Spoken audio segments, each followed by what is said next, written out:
সকলোকে মৰিছে আপোনালোক সকলোকে মোৰ অন্য এটা ভিডিঅ'লৈ স্বাগতম জনাইছোঁ। আৰু এয়া যে দেখিছে এইকেইডাল আকৌ খৰি নহয় দেই, এয়া দুপৰীয়া ভাত সাজত বনাবৰ কাৰণে লৈছোঁ মই বেতগাজ। এয়া মইনো কেনেকৈ বেতগাজ বনাওঁ ভাবিলোঁ আপোনালোকৰ আগতো শ্বেয়াৰ কৰোঁ। এয়া বেতগাজডাল দীঘল হৈ আছে, সেইকাৰণে মই দুটুকুৰা কৰি লৈছোঁ। দীঘলে দীঘলে কাটিবলৈ বেয়া হয়। আৰু এতিয়া মই বেতগাজৰ এই ওপৰৰ বাকলিটো এৰুৱাই ল'ম। বাকলিটো এৰুৱাওঁতে অকণমান সাৱধানো হ'ব লাগে, কাৰণ বাকলিটোত কাঁইটো থাকে, সেইকাৰণে অকণমান লাহে লাহে কাটিব লাগে, নহ'লে কিছুমান হেৰিয়ত মানে বাকলিটোত সৰু সৰু কাঁইট লাগি আহে, হাতত সোমাই যাব পাৰে। সেইকাৰণে অকণমান লাহেকৈ সাৱধানে ধৰি ইয়াক কাটিব লাগে।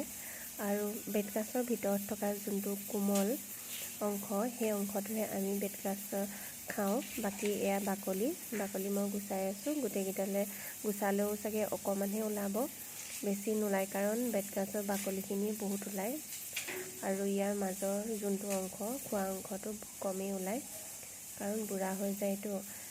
আৰু বেছি দিন বেতগাজবোৰ থ'বও নোৱাৰি, ক'লা পৰি যায়, ক'লা পৰি গ'লে খাবলৈ মন নাযায়। আৰু ইয়াত যে দেখিছে মাজৰ যোনডোখৰ চফ্ট হয় কোমল, সেইডোখৰহে মই খাবলৈ কাটি লৈছোঁ। আৰু ইয়াত দেখিলে নহয় কিমানখিনি বাকলি ওলালে, আৰু খাব পৰা কেইডোখৰমানহে ওলালে। আৰু এতিয়া মই যোনখিনি কোমল অংশ, সেই অংশখিনি ধুনীয়াকৈ কাটি ল'ম। এয়া দেখিছেনে, এইকণহে ওলালে খাবৰ জোখা।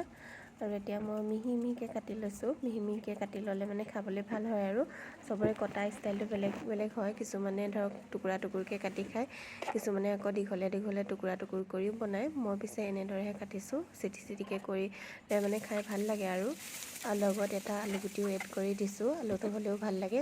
আৰু এতিয়া মই টেয়া এখনত তেল দিলোঁ, তাৰপিছত পিঁয়াজ দিছোঁ, নহৰু 3 ফুটামান থেতালি দিছোঁ, আৰু জলকীয়া 2টা কাটি তাতে তেলতে দি দিছোঁ।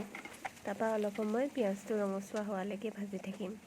তাতে অকণমান হালধি এড কৰি দিছোঁ। তাৰপৰা এতিয়া মই বেতগাজখিনি দি দিছোঁ, আৰু বেতগাজখিনি দি অকণমান লৰাই দি ইয়াক ঢাকন মাৰি অলপ সময়ৰ কাৰণে থৈ দিম। অলপ সময় মাজে মাজে ইয়াক লৰাই থাকিব লাগিব, নহ'লে লাগি যাব পাৰিতো। আৰু এটা কথা, বেতগাজত মানে তেলটো অকণমান সৰহকৈ দিব লাগে, তেতিয়া মানে খাই মজা লাগে।